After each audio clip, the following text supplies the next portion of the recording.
देवी जी आप ऐसा ना कहें और ऐसा कहकर कि हमें शर्मिंदा ना करें, हमने कोई उपकार नहीं किए हैं। मैं आपको शर्मिंदा नहीं करी देवी कि हमारा धर्म था,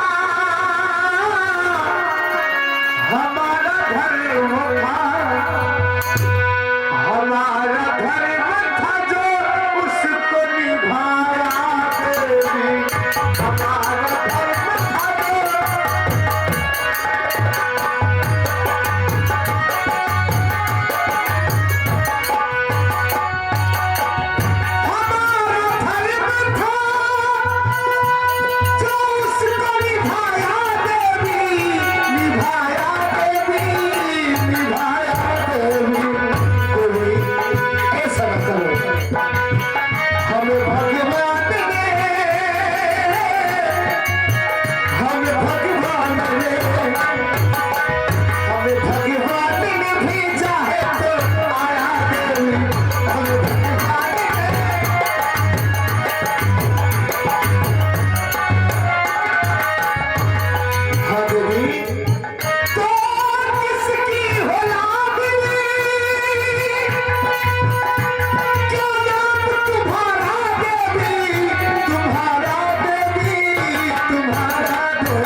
और ये बादल सिंह आप पे अत्याचार क्यों कर रहा है?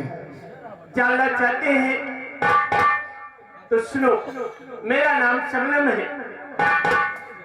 मैं यही पास की रहने वाली हूँ। मेरे बाबूजी का नाम भोला किसान है। भोला किसान? जी बाबूजी। तो इस समय तुम्हारे पिताजी कहाँ हैं? इस समय मेरे बाबूजी दुनिया में नहीं है। दुनिया में नहीं है, लेकिन उनको हुआ क्या? वो हरमजादा बादल सिंह मेरे बाबूजी का कत्ल कर दिया। अभी दुनिया में मेरा कोई नहीं है, कोई नहीं, कोई नहीं। शनि की बादल सिंह पहले तुम्हारे पिता का कत्ल किया और उसके बाद तुम्हें घसीट कर और तुम्हारे साथ इतना बड़ा अत्याचार। या रामो, ये बेचारी यार बहुत गम की मारी है और अब तो ये बेसहारा होगी, अनाथ होगी, इसका इस दुनिया में कोई नहीं है। यार रामो, इसे देखकर यार मेरा हृदय ऐसा कह रहा है यार, मेरा हृदय मोम की जैसे पिघल गया यार। इसकी दयनीय दशा को देख करके हमारे हृदय में एक विचार बन रहे हैं।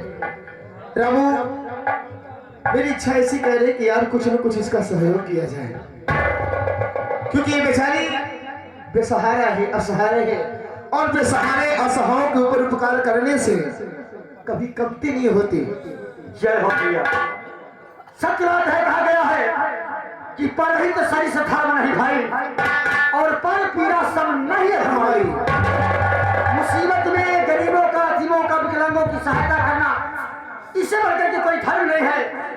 और इस मुसीबत में किसी को यातना देना, प्रताड़ित करना, उसका कोई अधर्म नहीं है भैया। तो इसे पूछ लिया जाए, क्यों नहीं? इससे पूछ लिया जाए कि इसकी क्या मदद किया जाए। ठीक, आइए देवी जी। हमारे सावन भैया कर रहे हैं कि रामू पूछ लो उस लड़की को क्या चाहिए। बेचारी अनाथ है, रुपया पैसा जो भी चाहिए, अन्न चाहिए, दाना चाहिए, जो भी चाहिए बताओ, जो तुम्हारे विचार हो हमारे सावन भैया देंगे, ये गांव वाले देंगे, सब तुम्हारे कुछ न कुछ उपकार करेंगे, मदद करेंगे। क्या चाहिए? बाबूजी अगर सहारा देना चाहते हैं आप मुझे धन दौलत रुपया पैसा नहीं चाहिए जी। मुझे चाहिए तो सिर्फ एक सहारा चाहिए। मेरी इच्छा है कि आप मुझे अपने साथ ले चले और अपने चरणों की दासी बनाकर मुझे अपने पास रखिए, मैं आपका जिंदगी भर क्या? सेवा करूंगा। देवी जी ये क्या कर रही हैं आप? कभी समझा नहीं आपकी बात को। राम प्रसाद इनका कहना है कि हमारे चरणों की दासी बनना चाहती है, अर्थात ही मुझे मेरे साथ जन्म जन्मांतर का रिश्ता निभाना चाहती है, यानी कि मुझसे विवाह करना चाहती है। और रामो तुम जानते हो कि मैं घर से नौकरी की तलाश में निकला हूं, अभी तक मैं इस लायक नहीं हूं कि मैं इनसे विवाह करूं और इनको अपने घर में जाके रखूं।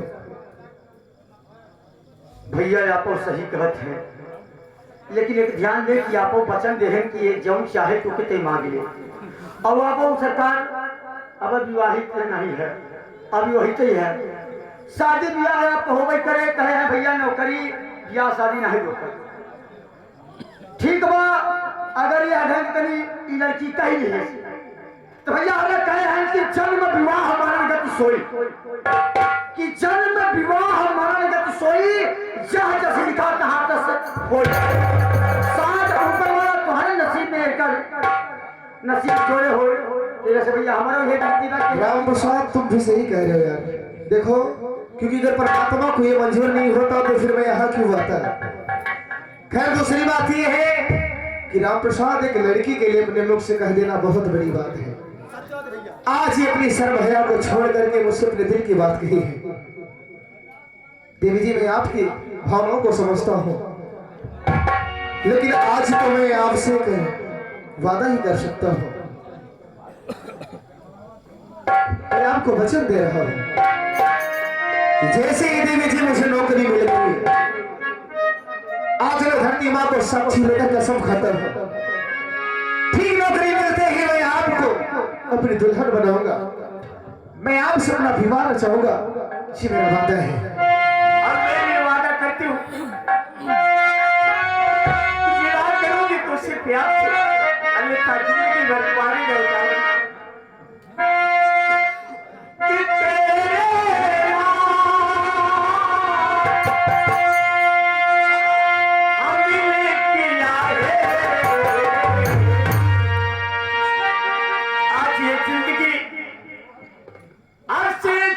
तुम्हारे नाम कर रही हूँ,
तेरी कहीं नहीं थे नरक तो हो गए हो ससुर घर दुआर नहीं होता ए भैया ये आगे श्रीमान गोमालाल सिंह और भतीजे जो कि पता नहीं रहने वाले हैं एक तिसिपिया देखन काजर मांगे तो बहिन पहले गोमालाल के दे रहे भाई सामने की नहीं गए एक तिसिपिया देखन काजर कोनो बात नहीं रहे यहाँ हो भैया व्यास जी हाँ जी ई का करते मैं कुछ नहीं कर रहा हूँ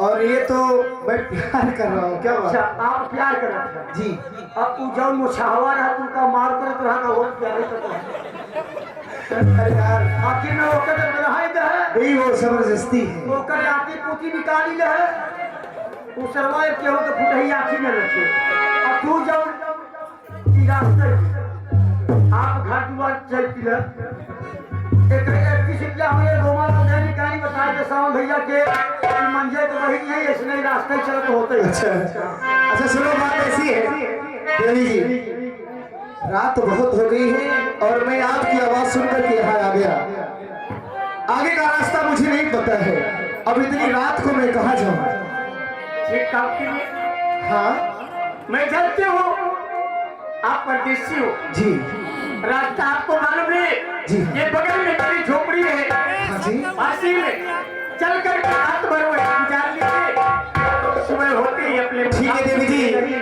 आज की रात में आपकी झोपड़ी में गुजरता हूँ सोए होते ही नौकरी की तलाश में चला जाऊंगा